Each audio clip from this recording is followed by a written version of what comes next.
Listen up, get ready, I'm not gonna take no more. There's a revolution, a revelation going on in my soul. Buckle up, get ready, we're not gonna sit back. Hello, everybody. Hello, friends and neighbors, family, comrades, all you citizens of the world.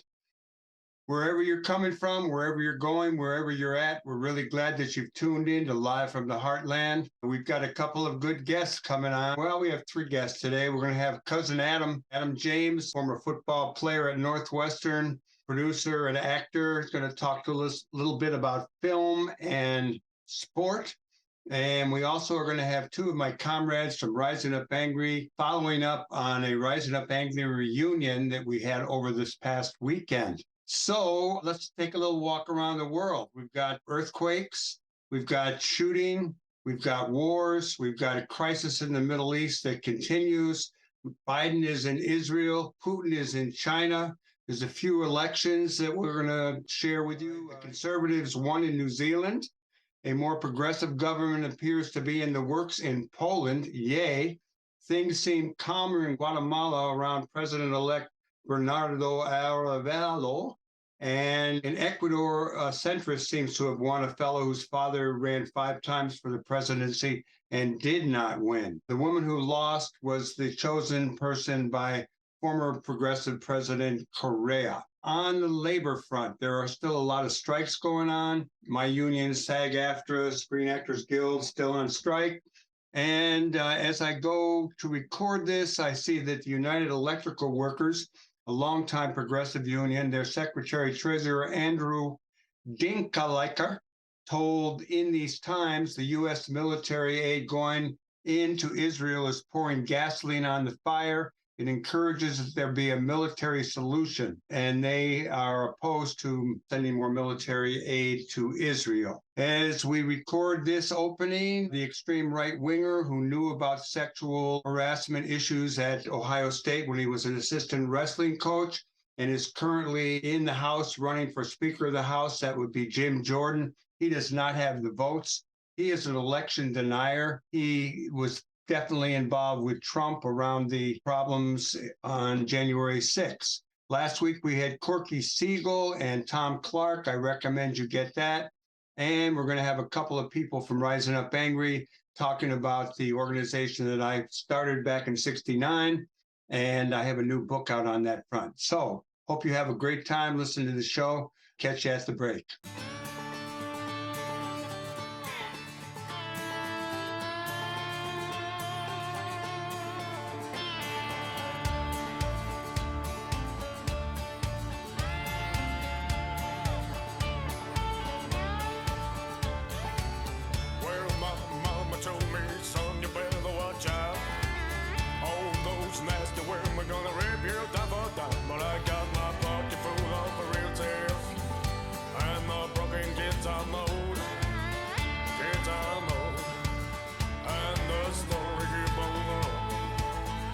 From a sad man tone.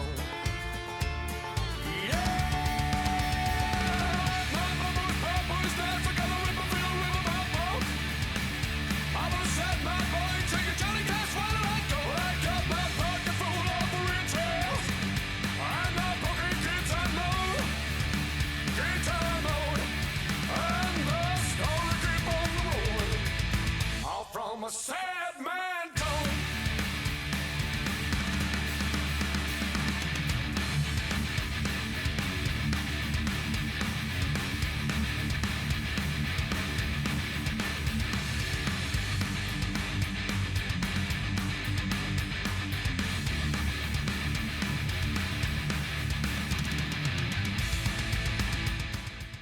Okay, we're back. We're back with more Live from the Heartland.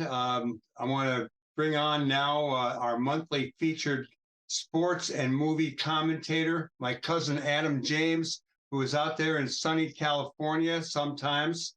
He's not only an actor, a screenwriter, a personal trainer, and a family man. He does a lot of stuff. And he has got a new movie he's working on, helping to produce it as well as act in it, about Doc Savage. We're going to talk a little bit about that, but we're going to do some catching up on things that he thinks are important in the world of sports, perhaps what he's been listening to music-wise, the SAG-AFTRA strike, and what flicks he might have been able to watch during the strike, and then a little bit about his own Doc Savage, which is in production in Fresno, California. Okay, hey, Adam, how are you this afternoon? I'm doing fantastic. How are you today, Michael? I'm doing all right for an old guy.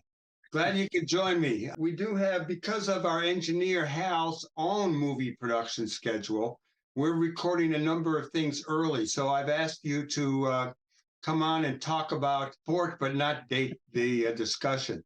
So what do you got on the sports front, Adam?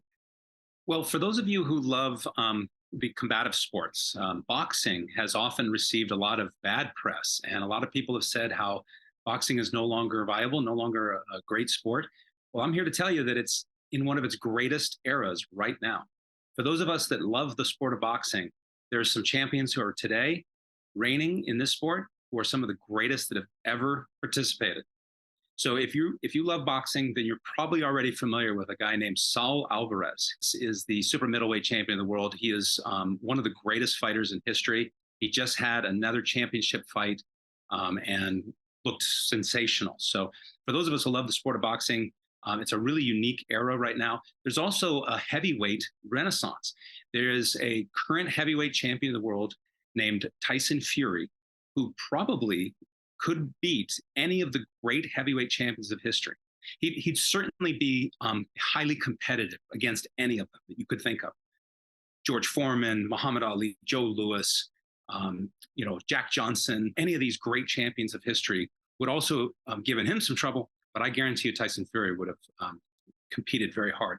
And what's happening also in the heavyweight division with this Tyson Fury fighter is that he has just signed a deal to fight the other heavyweight champion of the world, who is the former cruiserweight champion who unified all the cruiserweight belts and moved up to heavyweight and then has won consecutive fights against guys much bigger and supposedly going to beat him. But this gentleman, Alexander Usyk, who's from Ukraine, is going to fight Tyson Fury next year. And it is going to be a massive fight. It's going to be a great thing for people who love this sport to see. Also, a quick shout out to Usyk, who has dedicated his career, his championships to the men and women of Ukraine and all that they are doing to fight for their freedom. So he's not only the champion of heavyweights right now, getting ready to fight Tyson Fury for a monumental, historic championship fight, but he's also, of course, dealing with what's going on in his homeland, which is they're being attacked by a neighboring country and dealing with that. Well, I like hearing about boxing. I got to admit that as an older guy now, I have a harder time watching it sometimes. I still do like it. I don't know if you know this or not, though, that my father, your uncle, Al James, who ended up being a Broadway musical producer, used to work for advertising agencies, and one of his accounts was Philly Cigars, and he produced the Philly Saturday Night Fights. And I was fortunate enough to have trail along as a young kid when they took an Airstream trailer up there to the Boston Garden, and I saw Kid Gavilan, I think Bobo Olson fight. And then my dad did take me to the Golden Gloves when Ali, when he was still Cassius Clay and a light heavyweight, fought a guy in the Army who was about 238 pounds. And he won, and then he went on to the Olympics, et cetera, et cetera. And my only other two major boxing stories, besides some local stuff here with the Park District, would be I was in Provincetown one time when Marvin Hagler was training, staying at the Provincetown Inn in the winter or the late winter, and he was there. And the one time that I had an opportunity to talk to Ali, I was too shy. I got on a plane in Philadelphia coming back to Chicago. He was in first class alone, standing up. I walked through. I was alone with the only two people there. And all I could come up with was, hey, champ, I'm a day older than you. January 16th, you're the 17th. So that's my boxing stories. You got any more boxing you want to share? Well, I will mention about Uncle Hal. I remember that you had shared with me a book where the great boxing trainer, Ray Arcel, who's one of the greatest boxing trainers of all time, who was accosted by the mafia. Right. And after being attacked, he was in his hotel room, and I believe it was Uncle Hal who tried to. It was my dad who either talked him into going to the hospital or not. It was right after my dad was there when that came down, or just after it. Yes, exactly. Yeah. So Hal was involved with all of that scene, and it is a sport that has, of course, some negativity and some bad history, and it certainly is a sport that is very dangerous, and there's people who've been seriously hurt.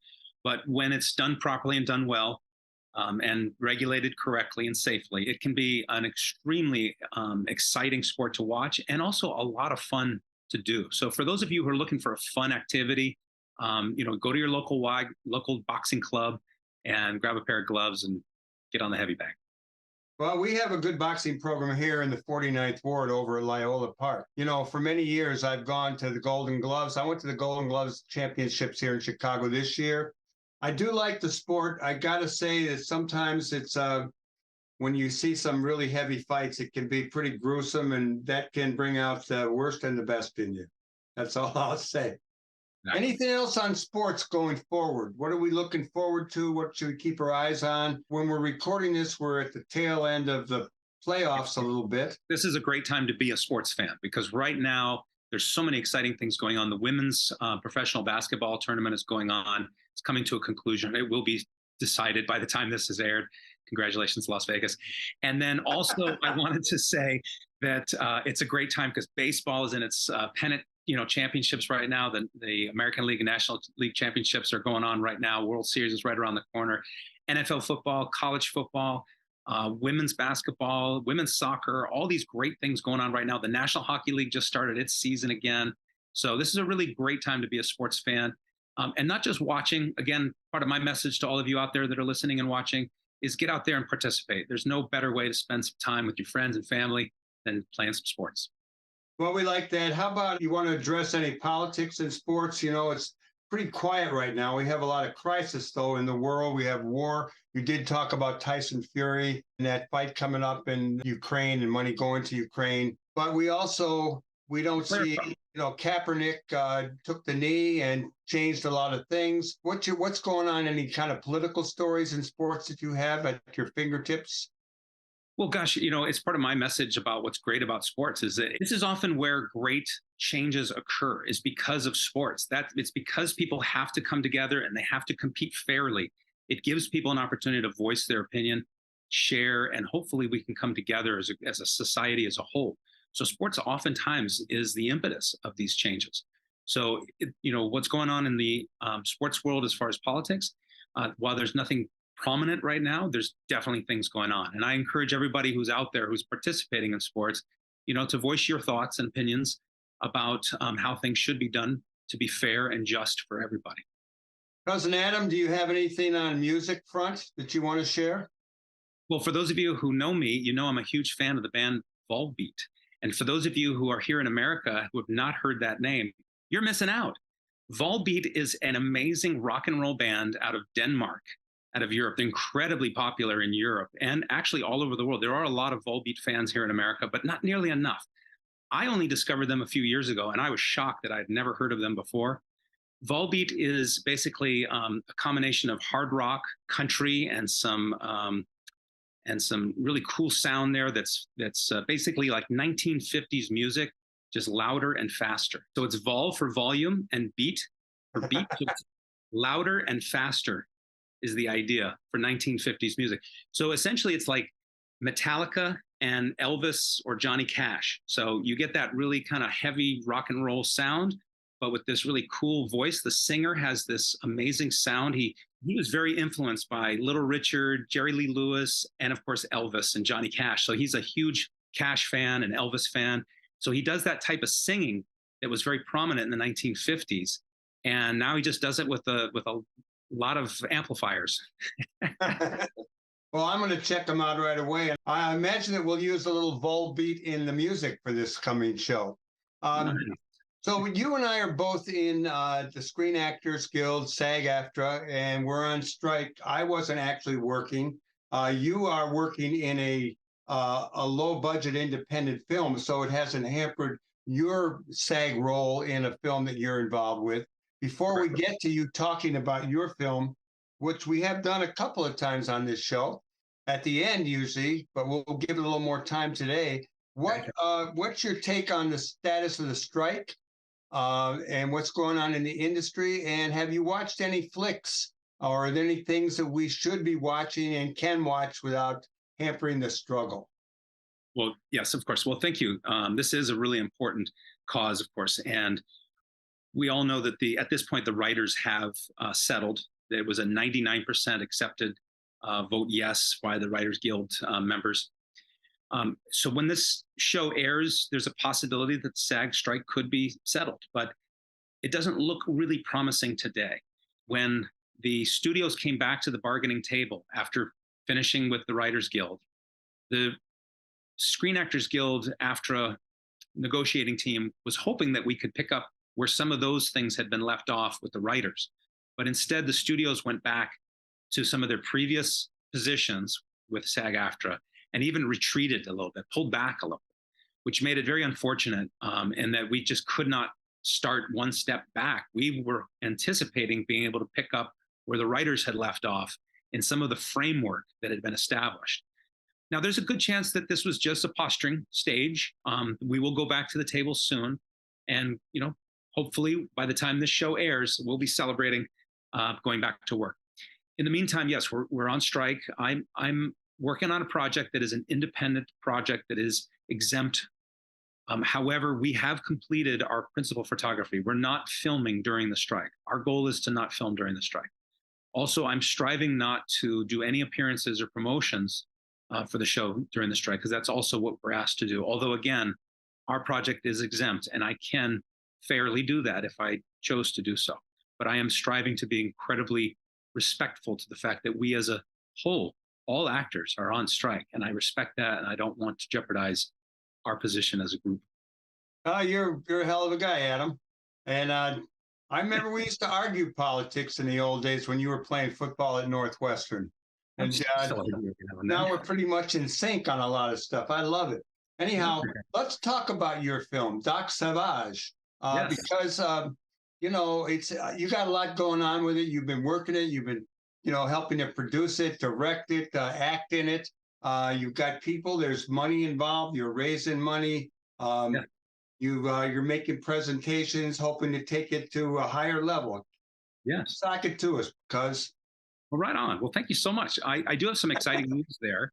And that is, we are going to do a screening, a sneak preview of Doc Savage episodes 1, 2, and 3 at Comic-Con Bakersfield on November 19th, 2023. So for all of the listeners of Live from the Heartland who are on the West Coast, and certainly for those of you who are in Central Valley, California, 559, please come on down to Bakersfield for the special screening, this sneak preview of our series. We're going to show all 3 episodes in one afternoon there as part of the festivities. And why this is particularly fun for us as a cast and crew is when I myself and our lead co-lead actor who plays the main villain, a former USA sumo champion, an amazing martial artist, but also a fantastic actor. He's in Boba Fett, the new Star Wars show. He has a role in Pirates of the Caribbean and Let's Be Cops with Damon Wayans. He's a really great actor. So when he and I met with the executive producer, Chris Mackey, about a year ago and agreed to play these roles, Chris asked us to make an appearance at Comic-Con Bakersfield as part of the launch of the project to kind of promote it. So he and I made an appearance, and now 1 year later, we're coming back to make a second appearance and, more importantly, to show it. We're really excited that last year we were telling people we're going to make this, and we get to come back and say, see, we made it. Well, let's go. Well, for the people who don't know and haven't read a lot of comics and comic book history, who the hell is Doc Savage as opposed to Doc Savage? Well, the original 1930s Pulp Fiction character, Doc Savage, is one of the great characters of literary history. He was an inspiration for Indiana Jones, Superman, Batman. So many people consider him the very first superhero, the world's first superhero. And then they did do a comic. There have been actually a couple different comic books with him throughout the years. There was a movie in the 1970s called Doc Savage, Man of Bronze, starring Ron Ellie, who had played Tarzan in the Tarzan television show. That's why you got your hair that color. So the Doc Savage for Man of Bronze had blonde hair, as did the comic book character. But the original 1930s Pulp Fiction books all had cover artwork with the hero with red hair.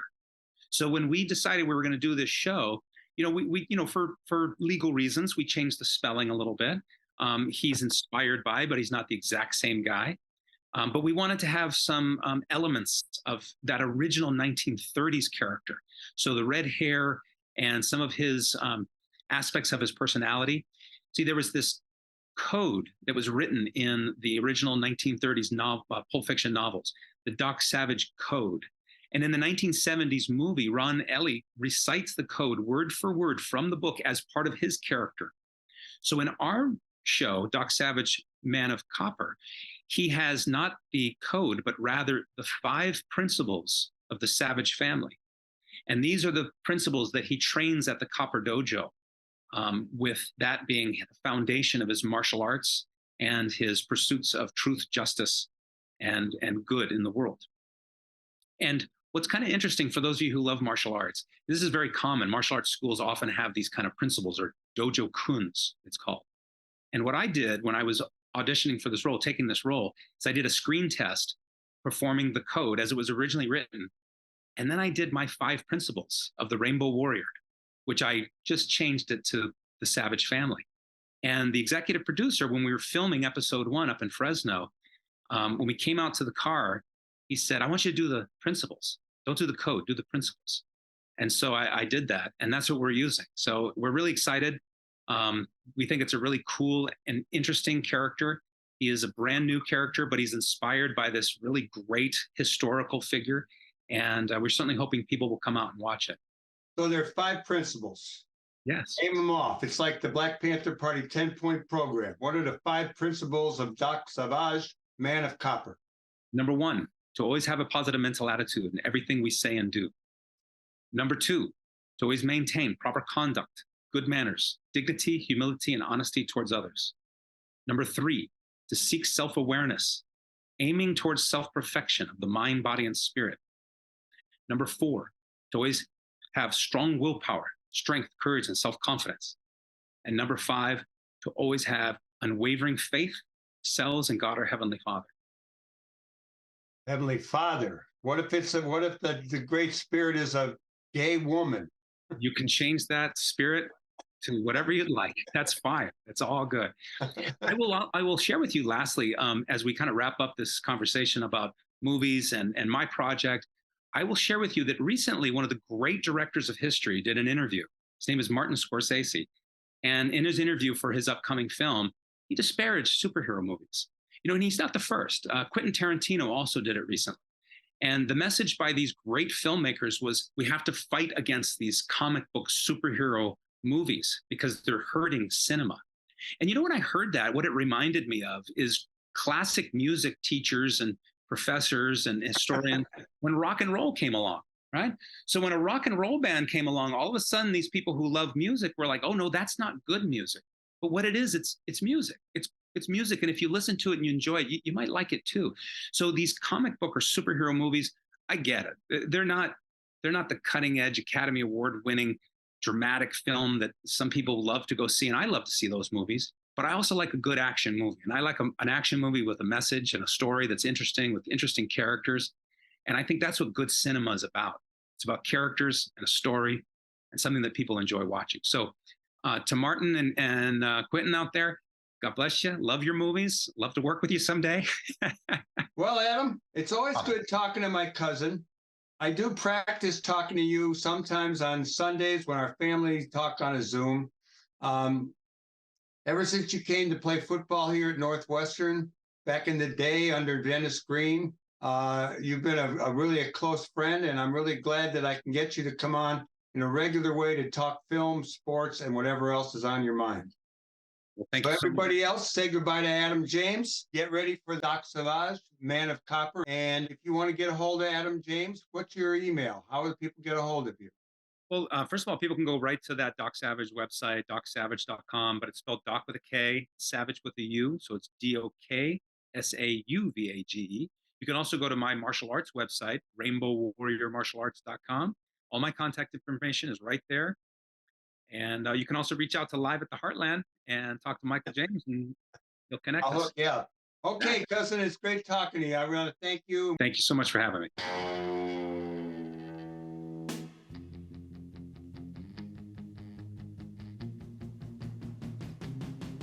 There's a new sun rising up angry in the sky. And there's a new voice crying, we're not afraid to die. Let the old world make believe it's blind and deaf and dumb. But nothing can change the shape of things to come. There are changes lying ahead in every road. And there are new thoughts ready and waiting to explode. When tomorrow is today, the bells may toll for some. But nothing can change the shape of things to come. Future's coming in now, sweet and strong. Hey, now I'm gonna hold it back for long. There are new dreams crowding out old realities. There's revolution sweeping it like a fresh new breeze. Let the old world make believe it's blind, deaf, and dumb. But nothing can change the shape. Hey, everybody. Welcome back to Live from the Heartland. And those of you who were tuned in or viewed us in the last week or so, you heard me talking about Rising Up Angry and an upcoming reunion. And that last week I reported the book I had put together, inspired by that coming reunion, actually came to be. And on Friday, I got 5 boxes of printed books, and I was so excited. I went to read one of them, and they were all bound backward. So the printing company, a union printer, came through and brought me some of these for our reunion. And you can see the Rising Up Angry book. It says, Rising Up Angry, Our Fight for a Better World. And my next 2 guests are some of my oldest friends and most trusted friends in the world. We are what we would call old-time comrades. We met back in the Rising Up Angry days. We had our anniversary reunion gathering. It was really wonderful. It was good to see a number of people. And I thought that today would be a good day to talk to both Steve Tappis and Mary Driscoll, because we have to record early this week. Our engineer is involved in a film shoot, and so here we are. We didn't get a lot of rest since our party yesterday, but we're ready to go. How are you two today? Okay, pretty good. A little tired. Yeah, well, Tired. I was tired. I'm still tired. Okay, I'm going to ask you both. Why don't we start with Steve Tappis? Why don't you share a little bit, Steve, about what Rising Up Angry was? Gives people a little clip view of the organization. Well, it was, first of all, I think it's more important to what was going on in the world then. It was we started talking about it and thinking about it right after the Democratic Convention demonstrations, and those were about the war in Vietnam. And we wanted to reach out to a more working class kind of, and thinking of it more culturally rather than like where they worked and so forth, but rather we were looking for the greaser types rather than the hippie types. And especially with the Democratic Convention was overwhelmed with hippie types. So that's where we were looking to go more on the west side of Chicago than the Lincoln Park side. And that's what we did. And it was actually Michael's pressure to, he was determined to have a newspaper, and that we needed a newspaper to organize. And I kind of shrugged, but he turned out to be right, that it gave you something. If there are kids standing on a corner, you can get out of the car and say, "Hey, have you ever seen this?" And we could hand them the paper, and then we could take their pictures and come back and show them their pictures were in the paper, and things like that. So that's a bit of how what we thought about in the very earliest days. Yeah, the way I remember it a little bit, and I will share, is that I had read very little Lenin, but we were all reading kind of Marxist-Leninist literature in those days. And I remember a passage that talked about the role of a newspaper in a pre-party situation or a pre-party organization. And we had been working in Uptown, organizing mostly among Southern whites, and we had also run Peggy Terry for vice president, um, and on a Peace and Freedom ticket, along with Black Panther Eldridge Cleaver. And we wanted to get more white people involved. And so the idea of the newspaper and the Stone Grease Grapevine was a way that we could move around and talk to people. We chose the name from the tune in the movie Wild in the Streets called Rising Up. I think it's Max Frost and the Troopers. There's a new sun rising up angry in the sky. And so that's what we did. We started the paper, and not long after that, or just before we did, lo and behold, we met Mary. Why don't you tell us, Mary Driscoll, a little bit about what you were doing and how you got involved? Sure. I met Michael when I was in college and I was in the anti-war movement. But I just want to go back to a little bit about, when we started Rising Up Angry. And I think that one of the things that was real important is a lot of us got radicalized in college through the war or through the civil rights movement. And it was at a time when a lot of the Black people in the civil rights movement were saying that white people should go and organize white people. And Michael and some others had that in their heads because they were already organizing white working class people in Join. And it was just a little bit of a leap to go from there to leave just Uptown and talk about organizing white working class people across the city.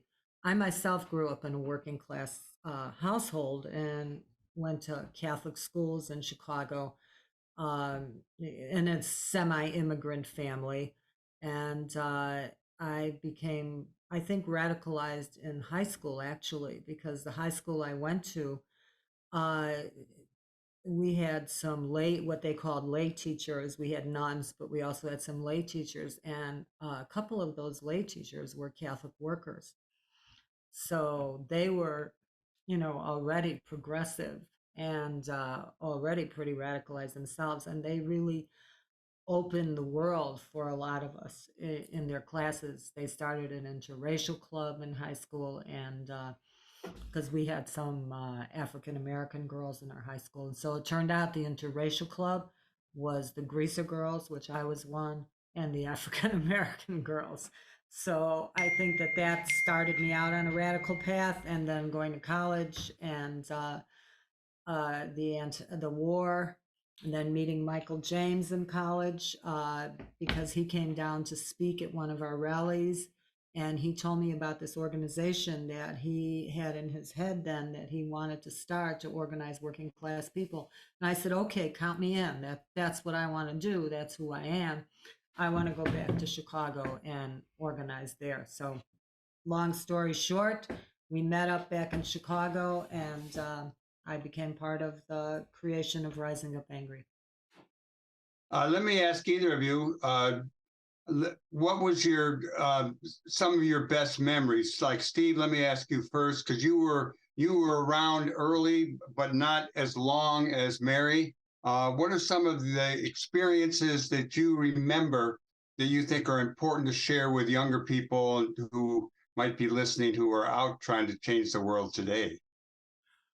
Well, well, I'm not sure. I mean, if you're talking about events, we did some major events, and my chronology, I'm not prepared to start from the beginning and then go straight through. But things. There was everything from this is much later, a year or two later, that we had a Armed Forces Day rally up at Great Lakes Naval Station, Foss Park in North Chicago. And there's a coffee house that an anti-war coffee house that was there, and so it was kind of there weren't. I don't. There were several. There were quite a few, I think, GIs who were around. Showed up, but it was it was mostly people from Chicago or from the area up there. But it was there was a movement of anti-war GIs, and that's what we were trying to do, was to show that being anti-war was not anti-soldier, and so that was the purpose of that demonstration. Was that the demonstration we called SOS, Stop Our Ship, Save Our Sailors? Yeah, I mean, that was actually, I think that was a slogan of the GI anti-war group. Yeah, no, that was in Foss Park, right next to the Great Lakes Naval Training Center. And I remember we had a lot of people. There are photographs actually in the new book, Rising Up Angry. There are photographs of that march. And Mary, why don't you share some of the things that you think the organization did that were really crucial? I think many of the things the organization did that were crucial. I mean, I agree with what you all said about the newspaper. That was absolutely crucial right from the beginning, because we could show people that we had an identity, who we were, that we were a real thing. And I think, it was a time when the movement was really growing in every way. It was growing. The Black Panther Party was out there starting to organize in the African American communities across the country. And I think that we were influenced a lot by the Black Panther Party, which, as we should be, because they were doing a lot of great things. And they were militant, but they also came to, I think, a point in their organizing where they realized that you can't just organize people into being militants and talking about revolution in an abstract way. So they started what they called Serve the People programs. And I think a lot of other organizations like ours, the Young Lords Party, Rising Up Angry, we started Serve the People programs as well. And those programs broadened our organization from just, going around and talking to young people to actually talking to all people, of all poor people and working class people. We had a free health clinic. We ran a free legal program. We had a free breakfast program. And we had Serve the People that were very real and that served the people, but also brought people into the organization, because they saw through the programs, how good they could be for people. Like in the health center, somebody would come to get health care there because they didn't have insurance and they had nowhere else to get it. And they would come into our free clinic and they saw how they were treated respectfully, like a human being. And they got good health care. And then a lot of people would think, gee, I really like this. Is there a place for me in this? Can I help? And so we not only served the people, but we brought people into the larger organization through those programs. Yeah, one of the things, people who are observers of Rising Up Angry noticed that in the early days, after the beginning, we ended up putting a rifle in the fist on the cover. We were following the militancy of the Panthers, although our life circumstances were certainly not the same as a lot of people in African American communities. But the Panthers, when they moved to serve the people, we moved to serve the people. The gun came off the cover. Right. And, you mentioned, Steve mentioned the GI program, and we worked not only with soldiers coming back, we met in the neighborhoods, but with people who were incarcerated at the Glenview Naval Air Station, some Marines, Fritz and Al, and some others. A couple other programs. Mary, you talked about the medical clinic, the Free People's Health Center, the Fritzie Engelstein Free People's Health Center at Wilton and Diversey. And people who go by that neighborhood could still see the mural that's still on that church. Couple of interesting things we did. remember when we had maybe 1 million dogs and cats in the backyard of the office because there was some doctor or somebody who was a veterinarian and wanted to get involved? So we gave free rabies shots to. That was so popular. I mean, people just loved that. That was really, and people really needed it. They loved it and they needed it because you love your pets, and a lot of people didn't just have the money to get the dogs inoculated for rabies and distemper and all the other shots that dogs and cats need. So that was really great. If I can add on that dog and cat thing, I give my advice to anybody listening is it's a good thing to do, and it was great. It was successful.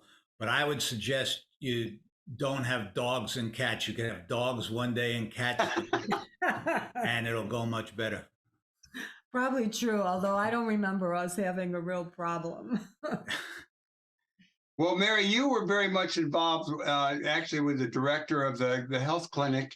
And one of the always things I always like hearing you talk about are the number of people who not only came to volunteer, doctors and medical students and community people, but also you. There were a number of young people who worked there who went on into the medical field. Could you share a little on that with us? Well, sure. Many did. I know a couple of the young women that worked in the clinic went on to become nurses, and one went on to medical school, and one, for sure, one of the children that was working in the lab. We had really, really young people working in the lab, say maybe 12, 11, 12 years old. Great healthcare. No, they were wonderful. They were trained by our lab technician, who was excellent, Judy Kissinger. She trained these kids, and they were the kids of people who worked in the clinic, and they learned how to do finger sticks for many things, to check the iron in your blood, even to check if you have diabetes, etc. And they did a wonderful job. And one of them has gone on to become a doctor. She was the medical director of one of the Cook County health system ambulatory health centers. And now she's in Colorado continuing her stellar career. Let me ask both of you what you think were the most important things about the organization, kind of either looking back or at the time. We didn't change the government like in the way that we had hoped to, but we did create a pathway, I think, in the lives of many people going forward that led them on a path of life that served other people and helped in some real ways. Your take on any of that? I mean this to respond to what you just said was that one of the things was that we really focused our organizing, our recruitment on getting people from the communities that we wanted to serve. We didn't want to just serve them; we wanted to recruit them to be in our organization, right? And that they would do a better job than people who liberals who came from college and they wanted to help the poor. Our cadre, our members, we're not kind of help these poor people so they could be like me or anything like that. These we had a good majority of people who were from the communities that we were trying to to serve were the same ones that we were trying to have do the work there. Let me ask both of you. Go ahead, Mary. Well, I don't know. I just want to say, I think one thing was we really turned people off to racism. It really was not cool to be racist if you were in Rising Up Angry or if you were around Rising Up Angry. And that was a real plus, that the kids that we organized, they began to understand that, oh yeah, a lot of people are leaving our neighborhood. Why? Because they say Black people are moving in, but so what? We should stay here. We're all one people. And I think that that was really a big plus that we did, maybe the biggest. We also made people feel good about themselves. I think that was real important, that uh, we made people who were working class and poor feel good about who they were and what they could do and what they could think about and what they could accomplish. I'm thinking of back then, it's kind of early on the gay liberation movement, but we did have a couple of people in the organization who we knew were gay and were open about it. It didn't seem to be as big an issue as it later became. And around women, women end up being majority of the leadership in the organization. And I remember one time some of the younger neighborhood guys, there was a note or someone said the sisters run it, right or wrong, because they were PO'd about something. And I remember that was a catalyst for a lot of serious education around women's rights and respect and equality of our sisters. That's for sure. I mean, those are the real plus kind of things that we did in a big way. Not, Let me ask you, Mary and Steve, if you want, would you like to share any of the things you've done since leaving Rising Up Angry? I said that I think it put us on a good path. Do you want to share a little bit about where becoming involved in politics and progressive radical politics leads you to in a few years later, let's say? wow, that's a big one. It's 50 years, Michael. I mean, I did continue on a pathway, a career in healthcare. I became a nurse and I got a master's in public health. I worked for the Cook County Health and Hospital System, became one of the leaders of the health and hospital system, was the nursing director for all the ambulatory services. Then I moved on to the state and over there became the director for patient safety and quality. And then after I retired, which I am retired, I was asked to serve on the Cook County Health and Hospital System Independent Board, which I did for about 6 years. And now I teach one class at the University of Illinois in the School of Public Health for undergraduates who have chosen public health as a major. So I'm lucky enough to Rising Up Angry. I get you to come in and talk to my class at DePaul every year, and I'm grateful for that. Steve, your life has taken a different turn in some ways. You've been on the West Coast, the East Coast. I'm not sure what you've done all along the way, but you've always been very supportive of your significant other, who is one very political woman. And so I don't know if that calls you a political house husband or what, but how about you? What's the question? Was that the question? To be honest, I haven't done, especially in the last 20 years or so, all that much. I guess I was, helped out with some organizations like in Chicago that raised money for other groups and things like that. But The jail. I really, I've done recently some work with visiting prisoners and helping some people get out of jail.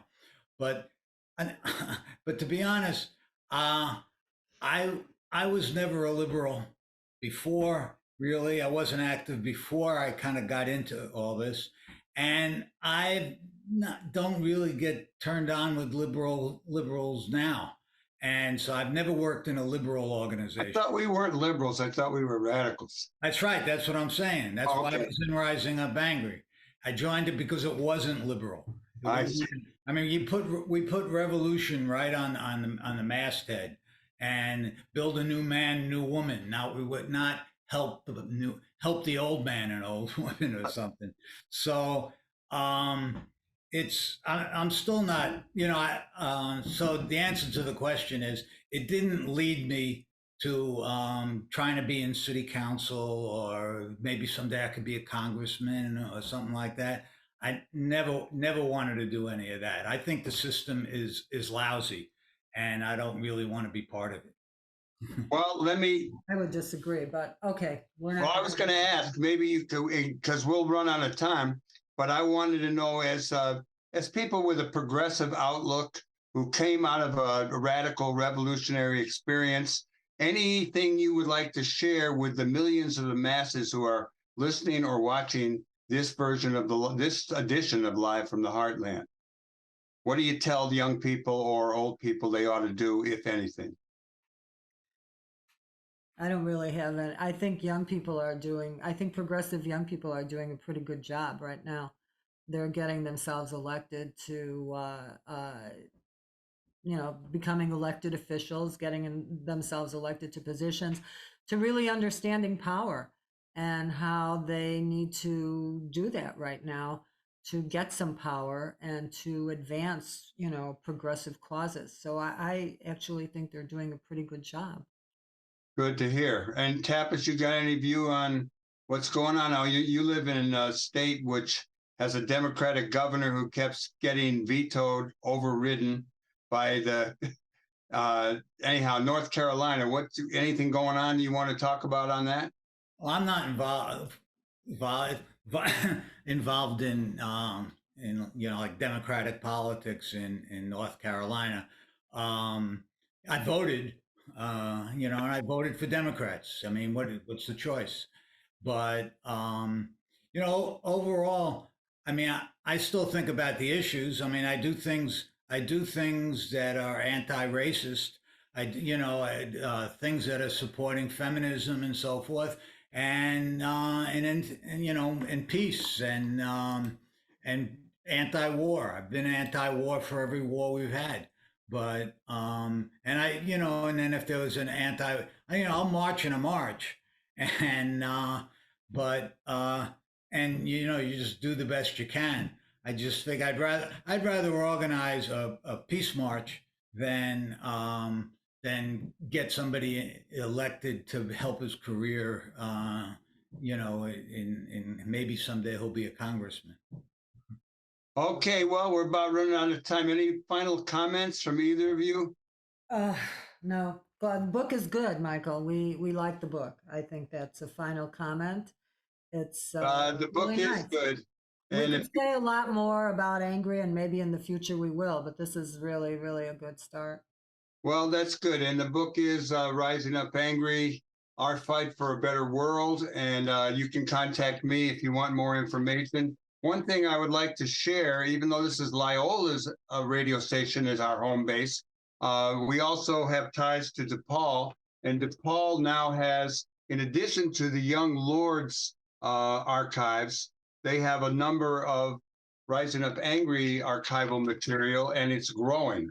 That was one of the good things that came out of our gathering this weekend, was that people will dig deep into their stashes of saved memorabilia and bring it forth, and we will give it to DePaul. I want to thank you both for coming on. I get to see you both rarely together. Mary, you and I helped to plan this event, and we will be meeting and subbing up some of the experiences. Steve, you're going back to the mountains over there, and where you can walk in the woods and look out for the bears. And I love you both, and I'm really appreciative that you are still my comrades as we become the geriatric set of revolutionaries. We want to thank everybody for tuning in to Live from the Heartland. We're always glad that you're listening in or you're watching us, however you're getting it. We want to thank our guests. We want to thank Adam James, and we want to thank Steve Tappis and Mary Driscoll. There's a lot of challenges in the world. There's a lot of need for all the good that we all do. So I encourage you to do good in the world, because the world needs all you do. All power to the people. Catch you next week. Over and out. Are you doing the best you can?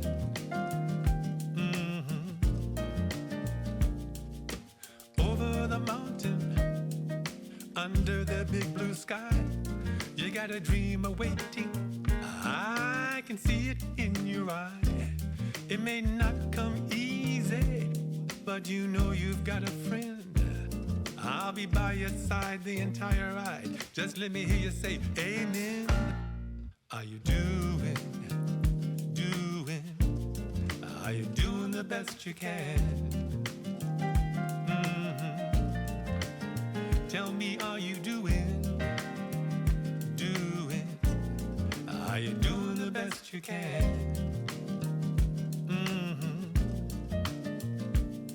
Tout donne, est-ce que tu donnes le meilleur de toi-même parce que tu l'aimes?